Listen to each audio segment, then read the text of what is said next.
Čempionātā sabraukušas 18 komandas no dažādām valstīm. Turnīrā piedalās sieviešu komandas vecuma grupā no 35 gadiem, vīriešu grupā no 40 gadiem. Lai šie svētki būtu interesantāki, mēs organizējām gan klasisko basketbolu, gan 3-punktu metienu konkursu, gan arī vienu rītu izspēlējām 3-3 basketbolu. Un šodien būs arī Lietuvas profesora lekcija veterāniem par to, kā ilgāk saglabāt savu jaunību un sportisko veselību.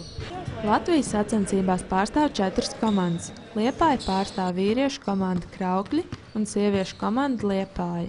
Sieviešu basketbolā ir problēma, ka atbraukušas par mazu komandu. Iespējas ir vislabākais, turnīrs ir labi noorganizēts. Mēs pagaidām uzvaram. Aptaujātie spēlētāji atzīst, ka pasākums ir noorganizēts ļoti labi, tomēr komandu un atbalstītāju skaits varētu būt lielāks. Turnīrs ir baigi labs, atklāšana bija vienkārši lieliska. Vienīgais, ka ļoti žēl, ka liepājniekiem informācija bija ļoti maz. Sports, kam ir asinīs, tas ir asinīs līdz mūža beigām. No tā atteikties tomēr grūti. Tas ir azarts, tas vilinājums, tas ir uzvaras spēks, uzvaras motivācija. Protams, arī draudzība tomēr. Jo, spēlē viss ir kā spēlē, bet pēc spēles viss ir kā draugi. Valdurai Kaigars Brečs, TV Kurzeme.